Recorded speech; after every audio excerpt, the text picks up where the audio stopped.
Wednesday, January 28, 2026. AGNDD intelliReport topic. Federal officers who fired at Pretti placed on leave.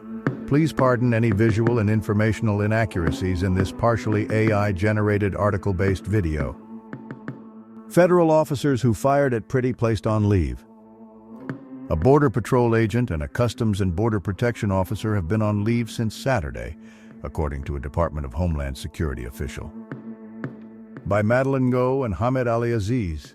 Reporting from Washington, The New York Times, January 28, 2026, 3:07 p.m. ET.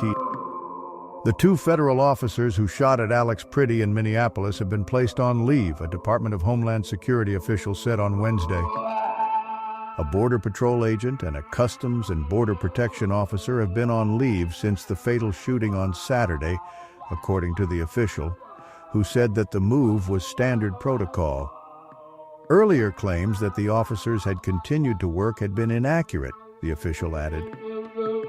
Gregory Bovino, a Border Patrol chief who had been deployed to Minnesota, said on Sunday that the officers involved in the shooting were still working but had been transferred to other cities, adding that they would more than likely be on administrative duty.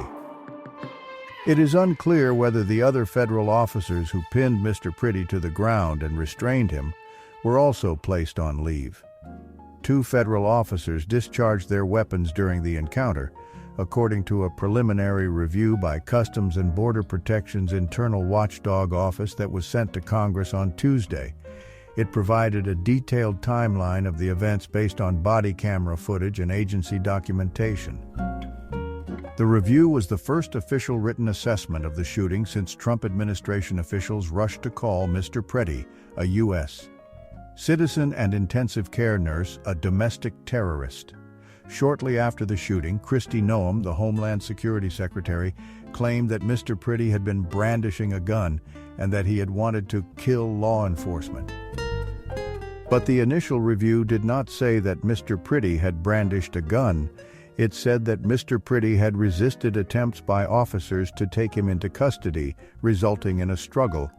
A Border Patrol agent then multiple times yelled, "He's got a gun!" About 5 seconds later, a Border Patrol agent fired his Glock 19, and a Customs and Border Protection officer also fired his Glock 47 at Mr. Pretti, the review said. After the shooting, a Border Patrol agent advised he had possession of Pretti's firearm and subsequently cleared and secured Pretti's firearm in his vehicle, according to the review. A New York Times analysis of video footage of the encounter found that officers fired 10 shots, including 6 after Mr. Pretti was lying motionless on the ground. Mr. Pretti, who had a firearms permit, had been disarmed before he was shot.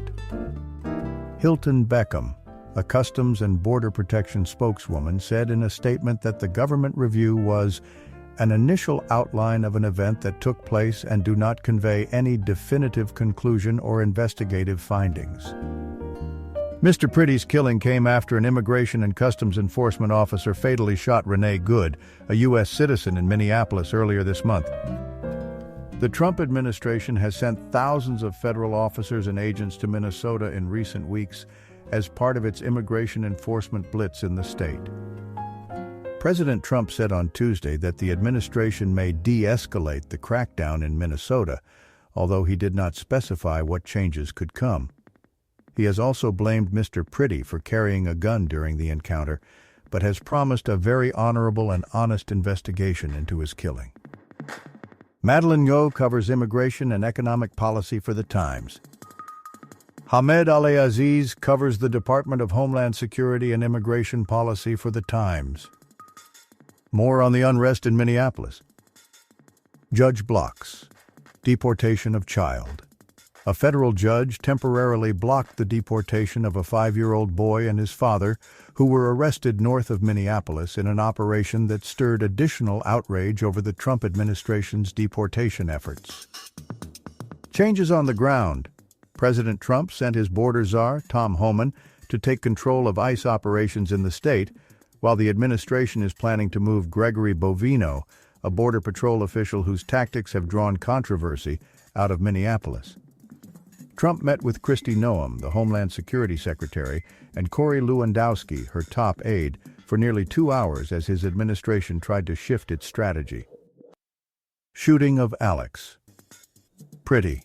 Federal investigators are reviewing body camera footage related to Pretti's killing, as the Trump administration has appeared to acknowledge that its investigation into the killing of Pretti was limited to a use of force review meant to establish whether government employees had violated training standards. And for the second time in 3 weeks, Minnesota authorities say they have been impeded from investigating how federal agents shot and killed someone, cutting off access to crucial evidence and basic facts. Agents' conduct. Law enforcement experts say federal agents deviated from standard practice before and during the shooting of Pretti, based on videos. GOP reaction. A defense lawyer who had been running for governor of Minnesota as a Republican said he had decided to end his campaign because he had become outraged by the Trump administration's immigration crackdown.